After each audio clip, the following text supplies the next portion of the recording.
Elhamdulillah, thumma elhamdulillah. Elhamdulillahi alladhi hadana li hadha wa ma kunna linahtadiya lawla an hadana Allah. Wa nusalli wa nusallim ala ashrafi khalqillah Muhammad ibn Abdullah al-mab'uth rahmatan lil alamin wa man tabi'ahum bi ihsanin ila yawmiddin wa ba'd. Me zemër së bashku e falenderojmë këtë moment Allahun e madh. Allahun e falenderojmë me zemër dhe me gjuhë për mirësitë e mëdha që na ka dhuru dhe në Islam na ka udhëzu. Allahun e madhërojmë dhe prej tij falje dhe ndihmë kërkojmë, dhe është Allahu i madh që gjithë ne shka jemi këtu në xhami dhe familjet tona, Allahu t'i fal gjunahet ya Rabbel Alamin. Kudo që të jenë besimtar që e kanë dëshmuar shahadetin, Allahu t'i fal dhe t'na mëshiron me rahmetin e tij dhe në Xhennetul Firdausin Allahu nasip na boft. Së bashku i qejmë salate njeriut më të dashur që e ka dashur Allahu më së shumti, dhe krijesën më të dashur që e ka dashur njerëzimi është Muhamedi alayhis salam, dhe ky burr meriton mi thu salate në këtë moment, e i qejmë salate dhe selam e pejgamberit alayhis salam, familjes tij, shokëve të tij dhe gjithë atyre që ndjekin rrugën e Islamit deri në ditën e Kiametit. Xhamati pranishëm, pas lutjeve që kemi ardhur për ta lutur Zotin, Allahut i kemi shumë borxh. I kemi borxh Allahut ibadetin, i kemi borxh Allahut hamdin, falenderimin, i kemi borxh Allahut tauban dhe istighfarin, i kemi borxh Allahut mirë për ul, edhe mbi të gjithash ja kemi borxh Allahut frikë respektin, dhe ai që meriton frikë respekt është veç Allahu, e ata të cilët kanë frikë Allahun dhe respekt Allahun do të jenë të nderuarit në dynja, do të jenë ftyrbardhit në dynja, dhe në ditën e ahiretit do të jenë nga banorët e xhennetit. Allahu nasip na boft. Janë majtë shumë konferenca dhe hulumtime nivelin botror, kriza e njerëzve sot. Edhe kësi tema kemi debatuar në shumë forma. Kriza më e madhe është raporti njeri-Zot, që nuk ja hapmi hakin Allahut ashtu siç meriton, me ibadet, me falendrim, me nënshtrim të plot ndaj madhnisë Allahut. Prandaj krejt këto turbulenca janë mos lidhja e ngushtë e besimtarit me Allahun ashtu siç meriton. E dyta, kur njeriu nuk e ndërton raportin me Allahun, atëherë prish raportin me vetveten dhe ka telashe me vetveten, dhe shumica, një numër i madh i njerëzimit kanë telashe me mendjen e tyre, me dështimin e tyre, me brengat stresin e tyre, me zemërngushtësinë e tyre, edhe vazhdimisht mendojnë keq. Nuk mundesh me mendu mirë për vetvete derisa nuk mendon mirë për Allahun. Nuk mundesh me ia dhënë hakin vetvetit derisa nuk jap hakin Allahut. Dhe e treta, derisa nuk je në lidhje me Allahin tamam, e nuk jap hakin vetvetit tamam, atëherë nuk mundesh me ia dhënë hakin edhe të tjerëve. Xhamati ndershëm, këto tema 3, raporti me Zotin, raporti me vetvetin, raporti me njerëzit, janë majt hulumtime shkencore dhe konferenca të nivelit të mëdhaj të dietarëve. Por sot në minuta të shkurt, në këtë kohë të xumas, më në men këtë hadith të Muadh ibn Xhebelit radhiyallahu anhu, i cili mbledh 3 raportet. Ky hadith, ndërgjoni çka thot pejgamberi sallallahu alajhi wasallam. Ittaqillaha haythu ma kunt. Ke frikë Allahun dhe respekt Zotin ku do t'jesh. Allahun nuk duhet me madhru veç në xhami. Allahun e madhron në xhami dhe jashtë xhamisë. Allahun nuk duhet me madhru veç në Qabe. Allahun e madhron edhe në shkollë edhe në punë.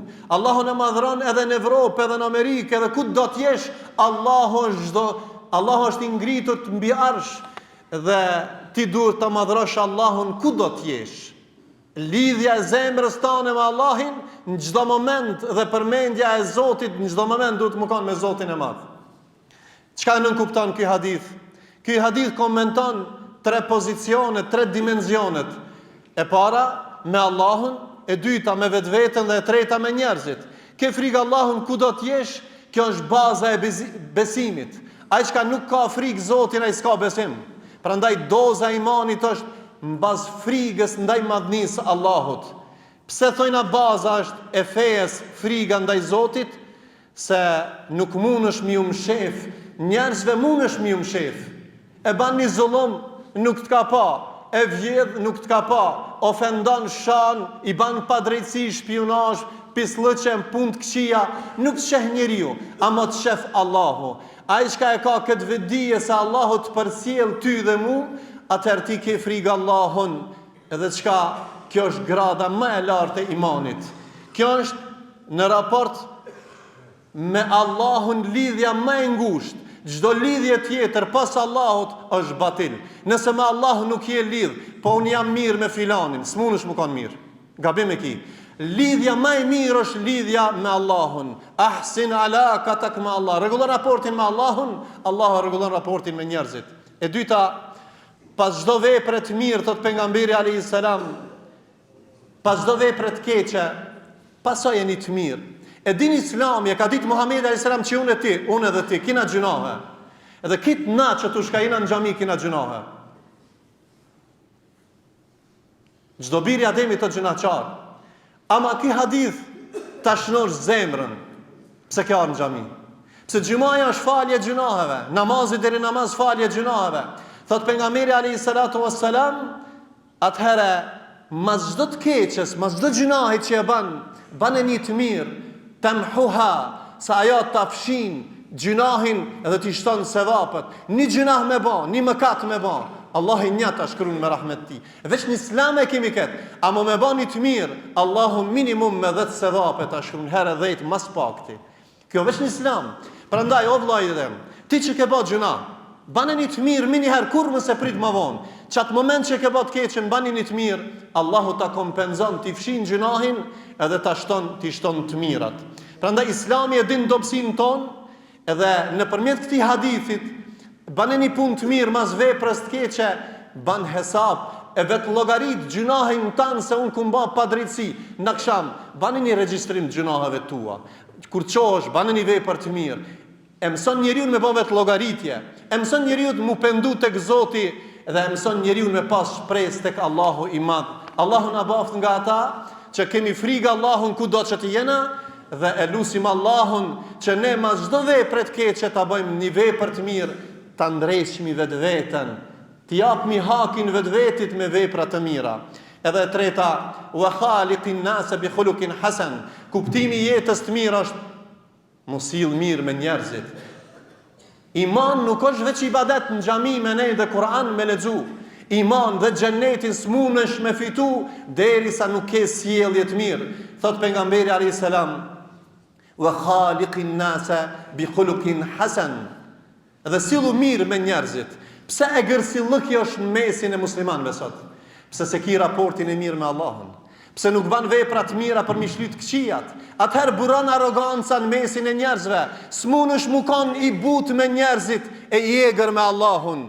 S'munësh mu kanë i butë me njerëzit e jegër me vetveten, mos më i fal Allahut, mos më bë ibadet ashtu me radhë. Prandaj thot pejgamberi alayhis salam hadithin tjetër, vepra më e dashur, më e rëndë peshojën ditën e Kiametit është cila vepër? Sjellja e mirë me muslimanin. Vepra më e dashur. Na qina musliman jena bereqeti Muhamedit alayhis salam që e ka pas sjelljen e mirë. E lusim Allahun e Madh se ky hadith rregullon raportin lidhje me Allahun, me vetveten dhe me njerëzit. E lusim Allahun që kjo xhumë të jetë na të rregullojmë raportin me vetveten, me Allahun, me vetveten dhe me njerëzit. E lusim Allahun e Madh që Allahu të na fal gjunahet, na ban nasib jannatul firdausin. Aqulu qawli hadha wastaghfirullaha li wa lakum wa lisa'il muslimin fastaghfiruhu innahu huwal ghafurur rahim.